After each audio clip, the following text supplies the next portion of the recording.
Ever wonder what's buzzing right in your backyard in Rutherford County? You're in for a treat. From the tastiest restaurants to the most exciting local events, we've got you covered. For those of you who are interested in the market updates, we will certainly sprinkle in all the information that you need. We're sitting down with local business owners, event planners, and community leaders you ought to know, Welcome to Beyond the Contracts podcast. where Rutherford County comes to life. Good morning and welcome to Beyond the Contracts podcast. I'm your host, Maresa Morrow with Parks Realty, along with Jennifer Hart with Churchill Mortgage. Normally we start off by saying, what are we sipping on? Yeah. We don't have anything we're sipping on. We're going to do a PSA, which is... Pumpkin spice announcement.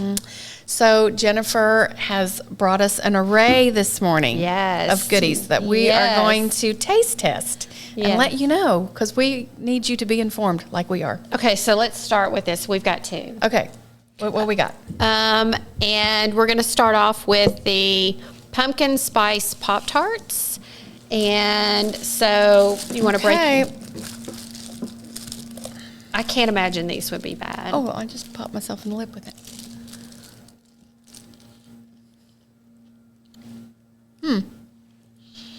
They do have the spice, but there's enough sugar in there to offset it. So, They're actually good. Almost like a pumpkin pie type thing with Yeah. the crust. It's good. I would think. assume toasted with a little butter on it would be delicious. Delicious. So that's a win for me. I would agree. I would agree. So very good. And then Okay, this one I'm real questionable about. now I have tried this to be fully transparent, and it's the Boar's Head Pumpkin Pie Hummus. I'll tell you, it's not the flavor that I was worried about. It is, and it's a part of their dessert hummus line. And it's, to me, it's a little more on the pricier side. It's close to $5, but I was nervous about the texture of this, and so I just want to get your professional opinion. And I've also thought about how it could be served. So, and I brought some vanilla wafers. It doesn't look appetizing at It all. actually looks like pumpkin pie filling. A little thick pumpkin pie filling It is what it does, looks like. but get your little vanilla wafer. Okay. All right. My family loves vanilla wafers.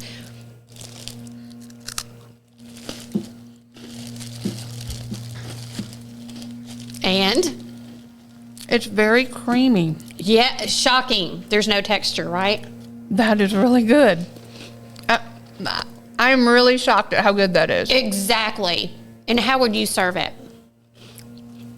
The vanilla wafers are really good. I don't know what else I would put with that. So I've seen people eat it with apple slices. That would be good. And then maybe, excuse me, little tickle. I would suggest you could do a little hummus, maybe do it on the round side and lay it down, do it on a dessert board with a little whipped cream or some cream cheese even. We are doing stuff today. Let me tell you, that sounds delicious. My other thought was on pancakes, fall pancakes. That's really good. That was really good. I'm or a really milkshake. shocked at how good. But what are your thoughts? I think all of those would be winners. I'm actually getting a flashback of the SNL skit. Do you I have no idea, but go ahead. You'll have to look that up. What's it about? It's an NPR skit Oh. about sausage balls for Christmas. But Okay. yeah, I think we're crossing the line there. You know what? Okay. You'll have to look that up. Very good. But yeah, okay. So 2 winners today. The hummus, yes. Boar's Head pumpkin pie hummus. That was delicious. Yes. That tastes just like pumpkin pie filling. I would agree. That's very good. There is no hummus. I don't even slightly feel like it's hummus no. at all. So let's transition right into our market let's updates. do it. So I have more of an example today than a market update. So I had a listing in Nashville that came on just a little over a week ago. Sold it quick. Got multiple offers on it. Closed in 1 week. It was a cash offer that we accepted. When I've seen people out, they've said, wow, that was priced kind of low, right? I had somebody that was, that was low. Now, I tried not to be offended by it, and I really wasn't, because I understand that the general public is not as educated as what I try to do for my clients. And by that, I mean, this home needed updating. Like, it was built, I think, in 74 and still had paneling. It did have newer carpet, but it looked like it was time dated, right? And it was in Nashville. It was in Nashville, Davidson County. So what I wanted to highlight about it was the fact that as a professional realtor, I'm going to pull the comps for that neighborhood, and we're going to look at those. We're going to get an idea about that price, and we're going to compare that to the subject property. Take into account that this house needed to be renovated from top to bottom. We got multiple offers on this. One of those offers was only $1,000 over the list price. So that is a big indicator that we had that house priced correctly. Another indicator was that in that neighborhood, there were multiple homes already on the market, and they were sitting. They were much over what we listed that house, and they were sitting on the market. So the point is, hire a professional who knows how to pull the comps, who can compare those properties and price it exactly where it needs to be, and get your house sold. Yeah. So that made me feel have a little more confidence that that was correctly priced. So, question for you: are you seeing many multiple offer situations in today's places, market? In certain places, if the home is priced, if it's priced correctly, and according to the condition, then yes.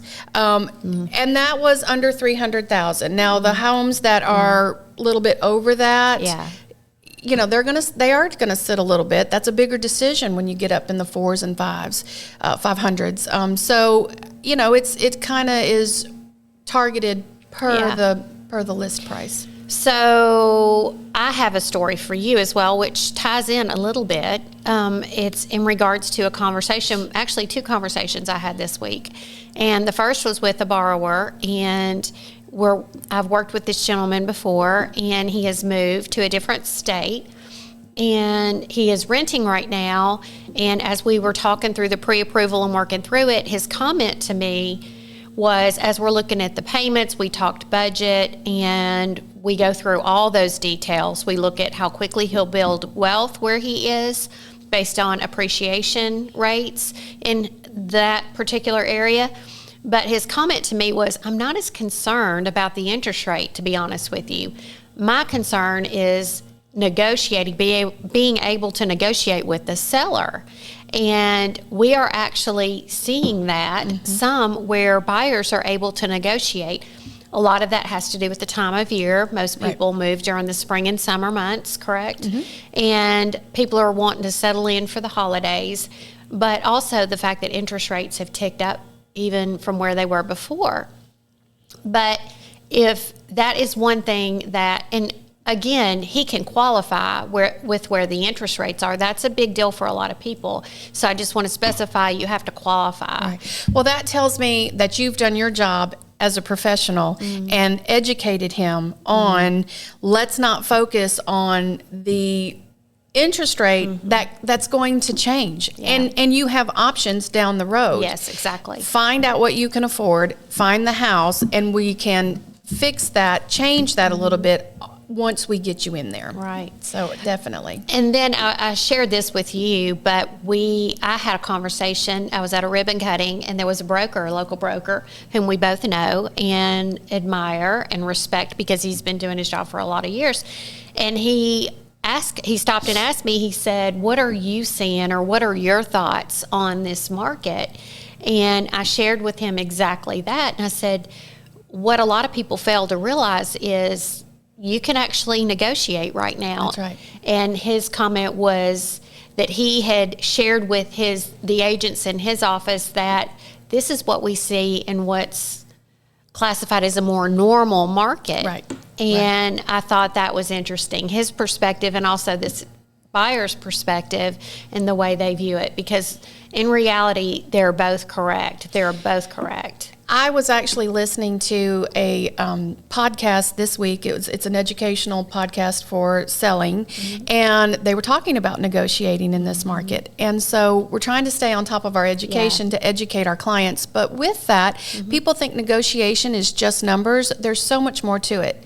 You need to find you a realtor and lender who are willing to call that other party, get them on the phone, and find out what those sellers actually want. It may not be top dollar, and that sounds kind of strange. Everybody wants the money, but it may be a quicker close. It may be, I need to stay in this house for a little bit of time, but after the closing, and rent it back from the buyer. So there's a lot of different avenues to go down when we're talking about negotiating, but it's all about educating. And from your side, and that's exactly what you do, is right. you educate as well. So there you go. So I wanted to give a shout out to a local business in Rutherford County, Cypress Healing Massage. I don't know. Healing massage. Have you? We did a ribbon cutting there a few months ago, and I've had a massage there from Deanna a couple of times, and let me just tell you, I float right on out the door when I'm done. It is amazing, but. The reason I'm calling her out today is because when I left last time, she handed me this, upcoming events. This is such a great idea. I absolutely love it. This was in September, crafts and cocktails. Who's doing that? I know, right? I mean, all the way down to Spa Holidays Open House, December 16th. Okay, that sounds great. I am so excited, first of all, that she has a vision for her clients and her business to do events like that. If you are a small business who have upcoming events, give us a shout. We would love to spotlight you. Yes. But if you're not, you need to start. Yes, what a great idea. I think it's amazing. She's got a whole list. Go to healingcypress.com and find out all of they have massages, they have all kinds of things that they offer, services they offer, and then fun stuff on the side. Not too far from MTSU. That's right. It is. It's right down the road. So there you go. Absolutely. Stay tuned. We've got a great episode coming right up for you. This morning, we have Ericka Downing with the Domestic Violence Center on. Ericka, welcome. Thank you so much for joining us. No, thank you for having me. So give us a little background with your background with the Domestic Violence Center. When did you start? So I actually started as the executive director in December of 2019. So I started 4 months before the pandemic hit. And so I completely switched gears career-wise. I worked in probation for 19 years. And so I decided I was ready for a different challenge, wanted something more rewarding, make more of an impact within the community. And this just kind of fell in my lap. And I started out with the agency as a sexual assault volunteer in October 2019. And then their director position became open and I put in for it and, here I am. So. And that was that's directed you right to it. So tell us exactly what services the center provides and how it does impact the community. So we are the only agency within Rutherford County that provides services for survivors of domestic violence and sexual assault. So we have 4 core services within our agency. So we have our core advocacy department. So we help individuals who are looking to file that petition for an order of protection if there's been a relationship that's been established, either past or current. So that's a current boyfriend, ex-boyfriend, current husband, wife, etc. And also roommates qualify as well. And so we help someone through that process to file that order from start to finish of what that looks like, helping them write the petition, sending that in to the courts to approve, and then being with them in court as they're facing their abuser, and that we're giving them their power and control back as to what they want to see happen with that order of protection.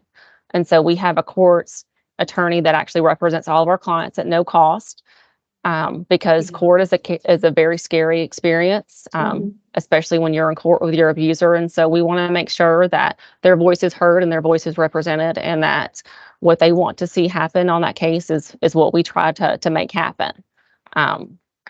We want to make sure that they understand that process from start to finish, because Again, that does involve court, and so we want to make sure that they understand it from start to finish. And sometimes once we explain that process, or we explain your petition becomes public knowledge, your abuser will see what you wrote on that petition, and sometimes that's enough to stop the process, because that might be a situation that triggers, makes Yes. things worse. And so we want to make sure that they understand that so they can make the best decision for themselves. Because ultimately it's their decision, and we want to empower them to make their own decisions. So I would say that's a good bulk of our clients that are coming in, to get our services. We also have an emergency safe shelter that was built in 2003. It's a 42-bed facility. We house both men, women, and children that are fleeing domestic violence. We're actually one of the few facilities in the state that actually will house both men and women in the same facility. Now, of course, we are set up in a kind of a quad-like setting, and so we would have our male survivors in a different quad than our female survivors, because we don't want to trigger them or cause any additional trauma while they're at our emergency safe shelter. And so while they're at our emergency safe shelter, we are helping them achieve what their goals and objectives are. Not what we think their goals and objectives should be, but what their goals and objectives are. And so we will do case management with all of our clients and just help them through that process. We have everything on site that they would need. So we have, washer and dryers. We have our kitchen, our pantries. We keep any items that you could think of that someone may need that's fleeing an abusive relationship. Sometimes our survivors leave with nothing, and they leave with only the clothes on their back. And so we want to make sure that they have what they need when they get to us. Anything from clothing to toothbrush, toothpaste, things that you really don't think about when you're in that moment fleeing that domestic relationship. And so we want to make sure they have everything that they need on site. At our emergency safe shelter, it is in a confidential location. It is surrounded by gates. There are codes, security in order to get in and out. So we make sure that we provide a safe place for our survivors while they're in our residency. And then again, we're just helping them through that process of what this looks like on the other side. We want to do whatever we can to make sure they don't go back to their abuser. And we know that is going to happen. Statistically, it takes about 7 to 8 times for someone to leave a domestic violence relationship. And so we want to make sure that we provide a good environment and a comfortable environment so they feel comfortable to disclose and work on what they feel like they need to work on, and we can help them hopefully get to their next step, free from abuse. Ericka, do you have counselors there on staff for that emergency shelter? Yes, we do. Our third component is actually our counseling department. So we actually provide counseling for current and past survivors of domestic violence and sexual assault. The counselors that we have right now have been absolutely amazing to be very flexible with their schedule. We know not everyone can come in and see someone between 8 to 5, traditional business hours for most. And so we have counselors that are stay till 7, 8 o'clock to actually see their clients in person. Of course, we also provide telehealth and phone options as well. We really want to meet them where they are. So whatever that looks like, whatever makes them feel more comfortable, and that's what we're going to do. We also have our counselors that will go to our emergency safe shelter and then do that immediate crisis intervention. So, as someone is disclosing and as they're kind of unpacking everything, that light bulb kind of goes off, and sometimes, trauma comes out in different ways. And so our counselors are able to guide them through that process and give them some tools and tricks that are necessary to kind of process everything. Breathing exercises, just that realization of, I just realized that I am in a domestic violence relationship, or, I do have a history of, sexual violence and in my past, I've never really addressed it. So we want to meet that head on and address it in that moment. Because sometimes there's years and years of abuse that needs to be unpacked, and we really depend on our counselors to be able to do that. Yeah, right.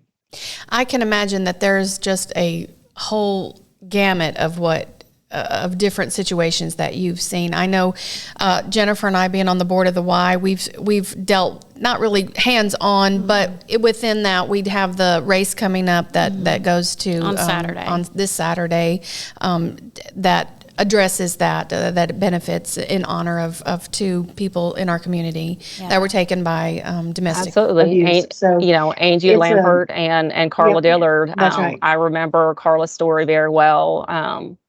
I was actually working in probation when that happened, and so I remember that story very well. Actually, Brian Dillard actually just did a ride in her honor and Angie's honor last Saturday, so we were at that event as well, nice. and to That's good watch to those hear. that brotherhood just drive off. Right. Remembering them is a very beautiful moment. Mhm. And they're with Wise Race coming up. We're always represented. I think this year I'm either going to walk or run. I haven't decided whether I'm going to run or not. But Oh, I love that you can do that on a whim. Are you also? Decided. I love that too. Are you also going to have a booth there? I know last year you all had a booth. this year, I don't know if we'll have a booth this year. Their new director hasn't reached out to us to say one way or the other, but I'm definitely a couple of my staff members are going to either walk or run. But I plan on doing that this year. Well, I there's think it's a plenty of really good room. event. We'll make We that can make that decision happen for on you top guys. for him. You bring a tent, we'll make room for Yeah, you. we'll let Ashley know. Yeah. For sure. So, because you did bring a lot of information, and I think that that's important, especially because that's what the race was designed around. Right. And we want to make our communities aware. That's right. That of the services you all offer. And I think, sometimes with what our agency does, it's really kind of hard to kind of advertise that because these are still topics that Yes. people don't really want to talk about. Exactly. It's heavy.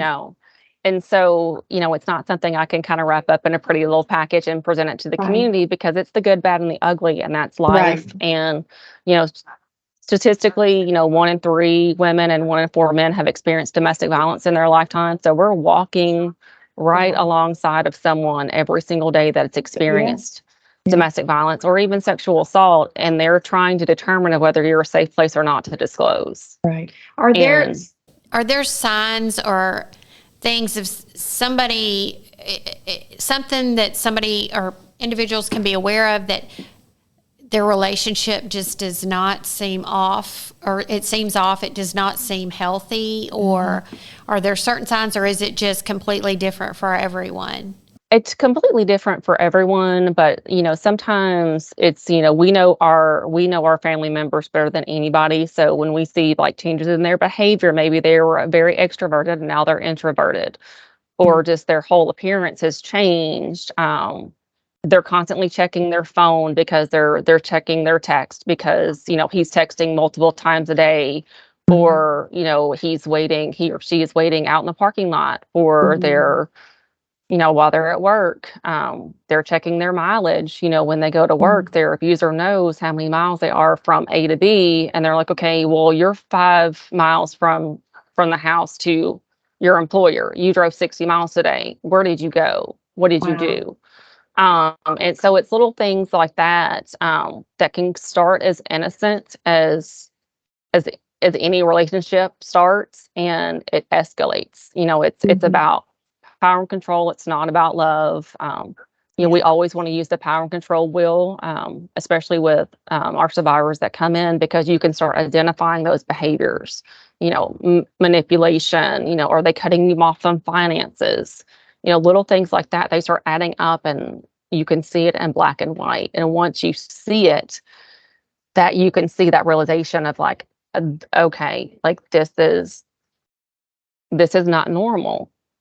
Because when they're in that relationship, that behavior has been normalized. And so sometimes you don't realize that you're in a domestic violence situation. Maybe others around you see it, and maybe you don't feel comfortable in having that conversation, which is really where we can come in and just those referrals, just making those phone calls of, hey, I think this is what's going on. Like, how can you help? How do I start that conversation? And there's really no magical words.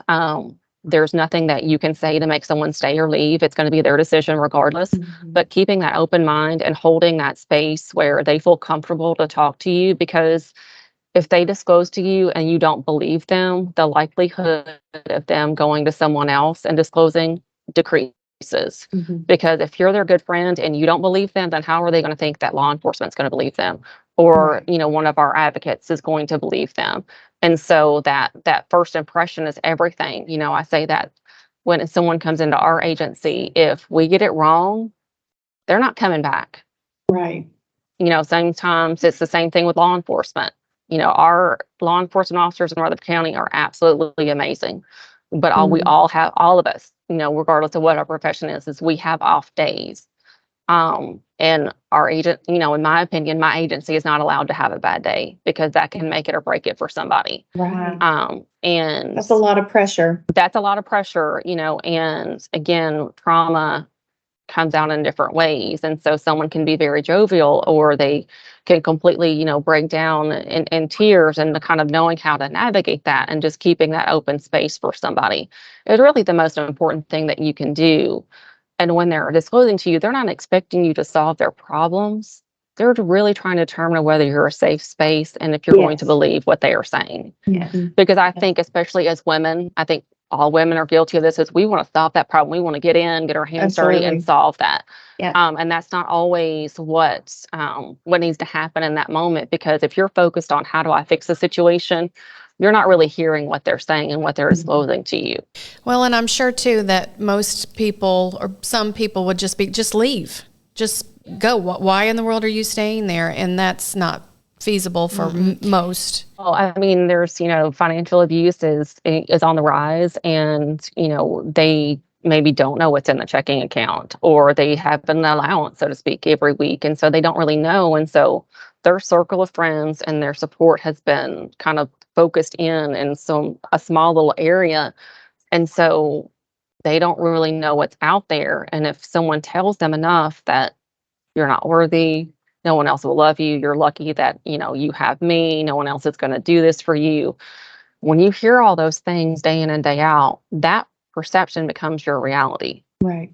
And that's where we step in and say, I know that's what you've been told, but let's look at this from a different lens. Yeah. This is not who you are, and this is not what defines you, and you're worthy of so much more, and you are worth. Yes. And reframing that conversation, and sometimes we forget how strong we truly are. Right. And it takes one of our advocates or even our counselors to remind someone of, I know what you've been told, but that's wrong. Yeah. And this is why it's wrong. Do you all still offer? I know that I toured it as a part of your office one day, and it's been over a year ago, and you all had some medical services there. Yes, and we still do that as well. So that is our sexual assault forensic examination room. So for someone who has experienced a sexual assault, instead of reporting to the emergency room here at St. Thomas Rutherford, St. Thomas West Lawn, and Stonecrest and Smyrna, they can actually come to our office and have that exam done in the privacy of our own office. And so our public office, you never know what someone is coming in for. You don't know if they're coming in for an order of protection, or they're coming in to simply get information, or they're doing an intake for emergency safe shelter, going to counseling. There are just so many things that are coming, that people come into our public office for. You don't know if that's what they're coming in for. As opposed to the ER, you're walking into the ER, you have to disclose why you're there, what happened. That's not a very quiet setting. And some people have very loud voices when you disclose what's going on. And so your privacy, and then of course, the longer that you sit there, you kind of, that reality sits in. It's like, do I want to go through this? Do I want to go through this exam? And one of the pieces that we also do is, of course, is hospital accompaniment. So that if they do present at the hospital, then they contact us, and we actually come in and provide that support piece during that exam.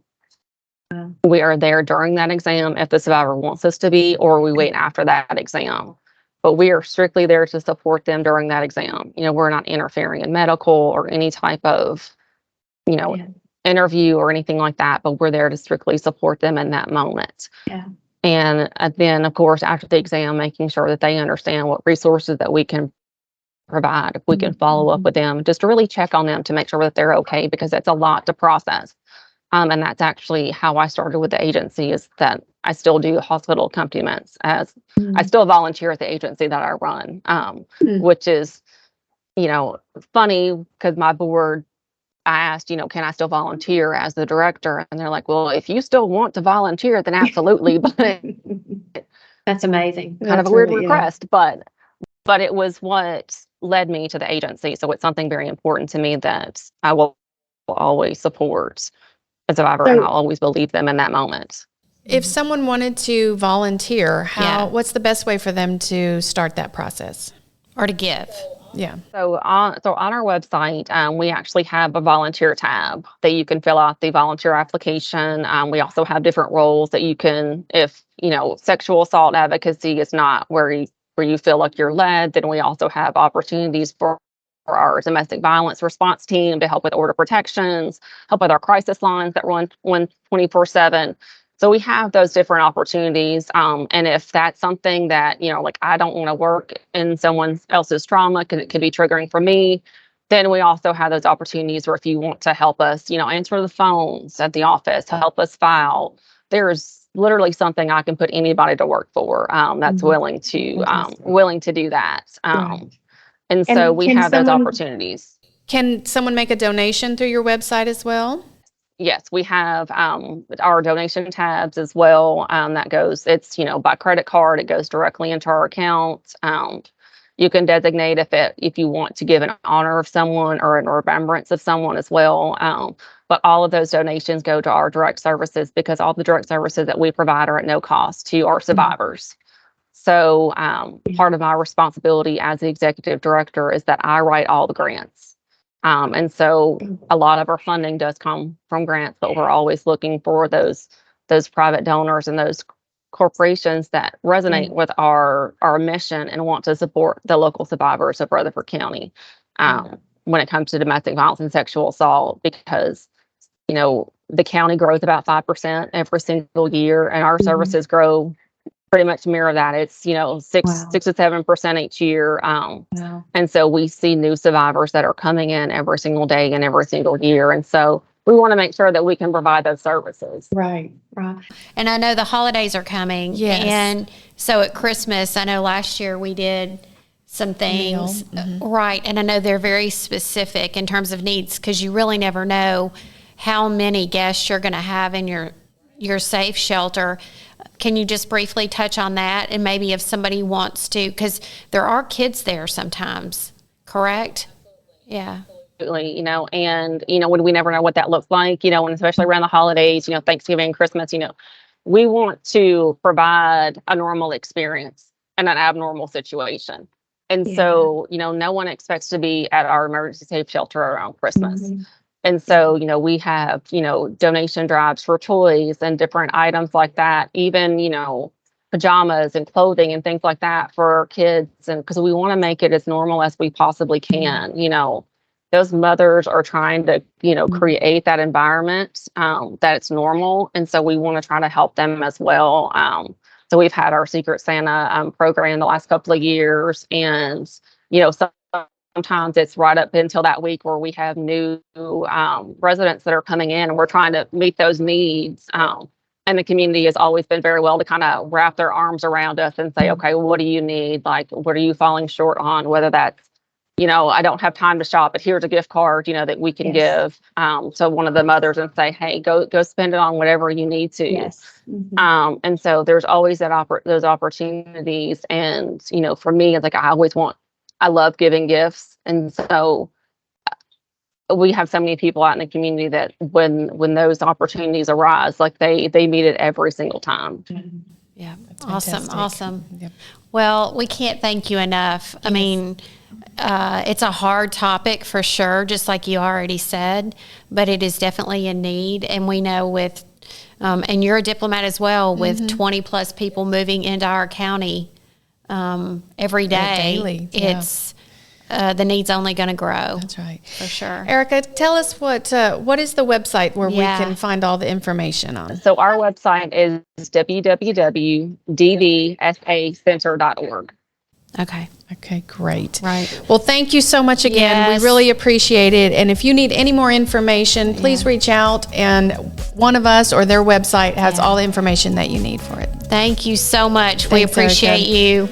Thank you.